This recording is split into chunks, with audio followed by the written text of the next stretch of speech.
Vender a CEMIG, uma traição.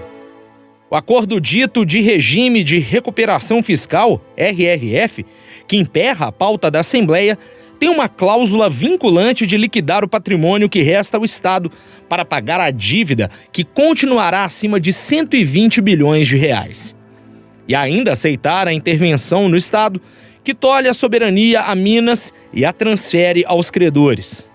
Acaba assim a discussão que o partido do governador Zema sempre se esquivou de manter com os poderes constitucionais, para relegar Minas a um poço, a uma jaula sem saída possível. A liquidação do patrimônio neste momento é um excelente negócio para quem comprará a CEMIG e o resto dos bens de Minas, não para os mineiros, nem para substancialmente minorar a dívida. Partimos da constatação de que a CEMIG é um patrimônio rentável, que foi pilhado ao longo da última década pelo grupo mineiro Andrade Gutierrez, segundo o próprio presidente da estatal declara, sem citar o nome da construtora, amigo do governador, mas apontando claramente o período do inferno em que ela dominava a CEMIG e que custou, sem correções, juros e perda de outras oportunidades, 26 bilhões de reais. Isso entre investimentos frustrados, custos injustificados e na distribuição de lucro além da realidade de balanço. Hoje, mesmo tendo sido pilhada, a estatal tem um valor de capitalização no Bovespa de 24 bilhões de reais. Seriam pelo menos 50 bilhões se a pilhagem não tivesse tirado 26 bilhões, assim como concluiu o presidente da estatal em recentes declarações públicas. A tendência de recuperar a principal e mais estratégica estatal de Minas já está bem encaminhada e pode ser melhorada.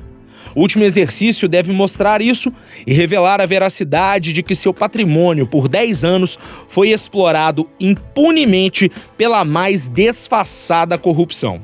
O EBITDA, ganhos de liquidez da CEMIG em 2022, estará perto de 9 bilhões de reais. A receita estimada em 2022 é cerca de 45 bilhões. E mais, o mercado de energia elétrica tem um crescimento projetado de ao menos 5% ao ano ao longo dos próximos 10 anos e pode passar de até 10% por fração de ano. Isso projeta dobrar em termos reais as receitas da estatal até 2030, ou mais cedo. Também no mundo, a energia elétrica subiu estupidamente no último ano, tornando o Brasil um paraíso. No Mercado Livre, no Brasil, se compra hoje energia a R$ 55 por megawatt-hora. Na Itália, é R$ 2.000, cerca de 30 vezes mais caro. A CEMIG vende para seus consumidores o megawatt-hora por R$ 700 mediamente e ainda cobra bandeira vermelha ao pobre consumidor, dando ao Estado um ganho injustificado de ICMS sobre a sobretaxa. Não existe, portanto, uma conjuntura mais promissora no planeta, e a CEMIG pode, na realidade, dar rendimento excepcional no médio e longo prazo. Um governo de Minas deve saber disso. O governador deve estar informado. Não é absurdo imaginar uma evolução da receita em termos reais de 200% em 10 anos e lucros fantásticos, desde que a honestidade e a competência sejam as condições de gestão da CEMIG.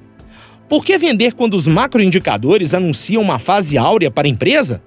Por que transferir um ativo estratégico para a pátria mineira e altamente promissor que o Estado poderia dar dividendos para pagar integralmente a dívida atual de 154 bilhões de reais em menos de 20 anos? Os lucros da CEMIG poderiam ser dados em pagamento da dívida sem enjaular Minas por 30 anos? Na realidade, o drama que leva a ver a RRF como solução, que castiga várias categorias de servidores públicos, abertamente detestados pela ideologia do novo, que vê neles uma doença incurável, me parece desnecessário.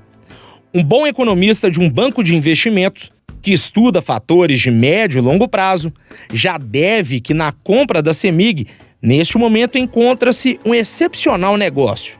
Considerando também a situação monopolista e o controle total que tem da distribuição, perde o Estado uma condição estratégica.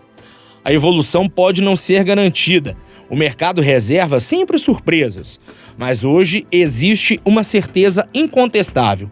O valor da energia no Brasil é por demais competitivo. E isso é bom, inclusive para manter esse insumo com diferencial estratégico para atrair o desenvolvimento e o crescimento econômico. Energia abundante por um valor extremamente competitivo atrairá investimentos qualificados, crescimento, mais gente saindo da linha da miséria e se transformando de sobrevivente em cidadão pleno. Enfim, prosperidade para todos e para regiões castigadas por um IDH entre os piores do Brasil e do mundo. Nada disso fica claro, provavelmente, a quem restringe sua análise sem levantar o olhar para o mundo e o mercado mundial. O RRF significa o alcance principal do plano de privatizações repetidamente anunciado por Zema. A venda do patrimônio, CEMIG, o principal, e a cessão da soberania estratégica por 30 anos aos credores deixarão os banqueiros exercerem decisões que são da população, haja vista que os credores da União, que é credora de Minas, são exatamente eles. Minas se empobrece e pode retornar a um estágio colonial, controlada de fora para dentro. Este é o grande negócio que o governo de Minas defende? Eu devia essas explicações, que são técnicas, podem tocar muita gente poderosa, mas que precisa se conformar à evolução social do novo milênio. Estamos num momento de impasse com o setor de segurança, mas isso é apenas uma cortina que esconde outras questões. Chama atenção para aquilo que não é dito e garantirá a exploração da população e condená-la a mais décadas de atrasos. Custe a miséria, custe o sofrimento, custe o que for. E pior, com o apoio desavergonhado de um governo que deveria se opor a essa desgraça.